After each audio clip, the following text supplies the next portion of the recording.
Hello friends, आज हम molecular mass calculate करना सीखेंगे। मॉलिक्यूलर मास कैलकुलेट करने के लिए हमें एटॉमिक मास पता होना चाहिए।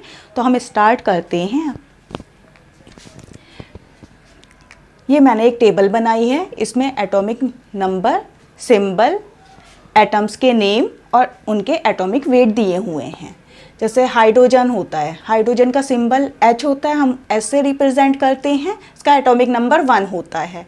हीलियम का एटॉमिक नंबर 2 है, लिथियम का 3 है, बेरिलियम का 4 है, बोरोन का 5, कार्बन का 6, नाइट्रोजन का 7, ऑक्सीजन का 8, फ्लोरीन का 9, नियॉन का आपका 10 होता है, सोडियम का 11 और मैग्नीशियम का 12 होता है। इनके जो एटॉमिक वेट होते हैं वो मैंने यहाँ पे लिखे हुए हैं। हाइड्रोजन का आपका 1.00797 होता है, तो हम इसका 1 ही ले लेते हैं। हीलियम का आपका 4 होता है, ठीक है, 4 पॉइंट समथिंग होता है, तो हम इसका 4 ही लेते हैं। लिथियम का आपका 6.9, तो इसको हम 7 ले लेते हैं। बेरिलियम है 9.0 समथिंग है, तो इसलिए इसका हम 9 लेते हैं। बोरोन का जो हम लेते हैं वो 10 लेते हैं बोरोन का। कार्बन का हम 12 लेते हैं। नाइट्रोजन का 14, ऑक्सीजन का 16, 15.9, तो हम 16 लेते हैं। फ्लोरीन का 18.9, तो हम 19 लेते हैं। नियॉन का 20, सोडियम का हम 23 लेते हैं, क्योंकि 22.9 है तो 23 लेते हैं। मैग्नीशियम का हम 24 लेते हैं। तो ये तो हुए एटॉमिक वेट, यानी कि हमें एटॉमिक मास पता होना चाहिए अगर हमें किसी का मॉलिक्यूलर मास कैलकुलेट करना है तो। अब हम मॉलिक्यूलर मास कैलकुलेट करना सीखेंगे।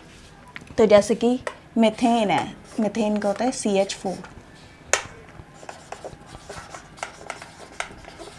इसका हमें मॉलिक्यूलर मास निकालना है।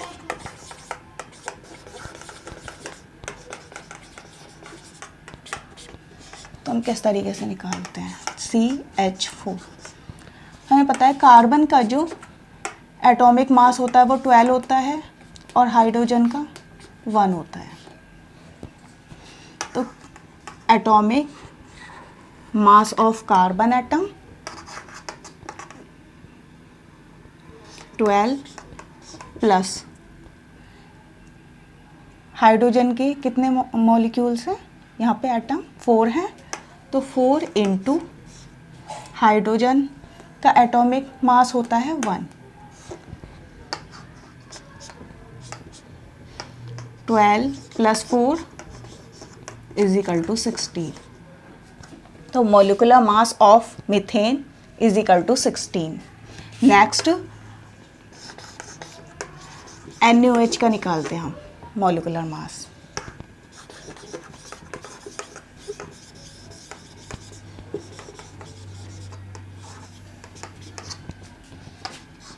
NaOH।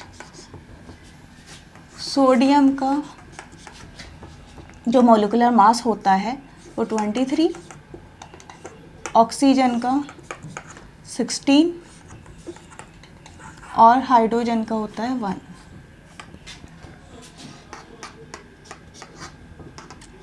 Twenty three plus 16 plus 1,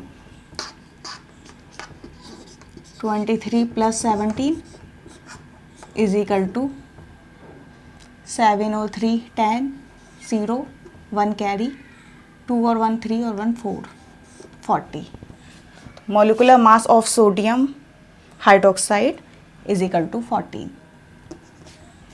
next अब निकालते हैं एथिल अल्कोहल का C2H5OH।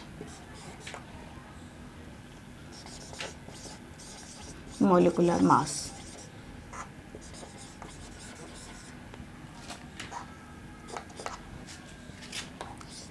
C2H5OH ethyl alcohol.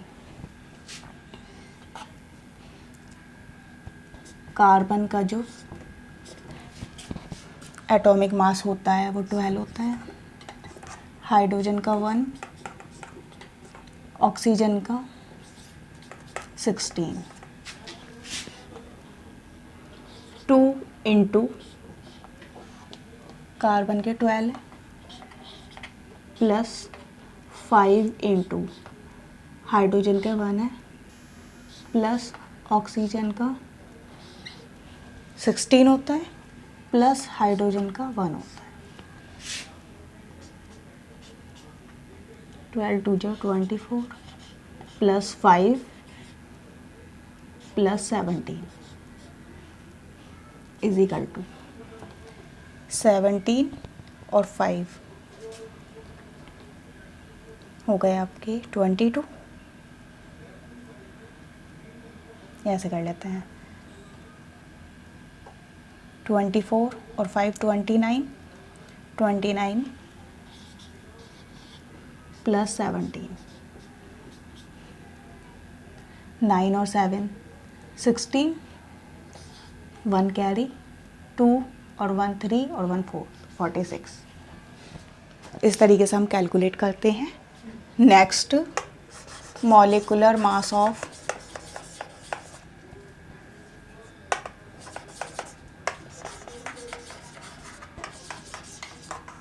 HCl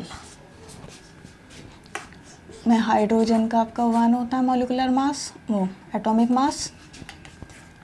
chlorine का होता है 35.5। तो मॉलिक्यूलर मास ऑफ HCl हो गया 1 प्लस 35.5 तो 36.5। Next molecular mass of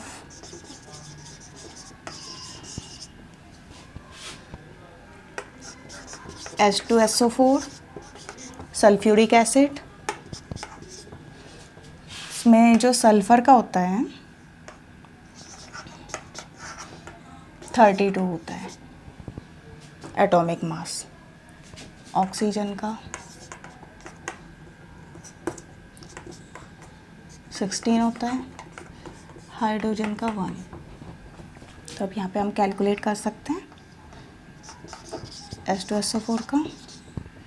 hydrogen के 2 एटम्स हैं तो 2 इंटू 1 प्लस सल्फ़र का 1 है तो 32 प्लस ऑक्सीजन के 4 एटम हैं तो 4 इंटू 16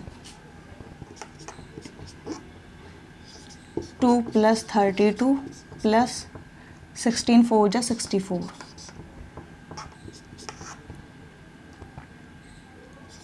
34 प्लस 64 4 और 4 8 6 और 3 9 98। सल्फ्यूरिक एसिड का मॉलिक्यूलर मास 98 आ गया। तो इस तरीके से हम मॉलिक्यूलर मास कैलकुलेट करते हैं। जैसे कि हम अब एसिटिक एसिड का निकालते हैं CH3COOH, इसका मॉलिक्यूलर मास निकालते हैं। मॉलिक्यूलर मास CH3COOH, कार्बन के 12 होते हैं प्लस 3 इंटू 1 हाइड्रोजन का प्लस 12 कार्बन की प्लस 16 ऑक्सीजन का प्लस 16 ऑक्सीजन का प्लस हाइड्रोजन का 1।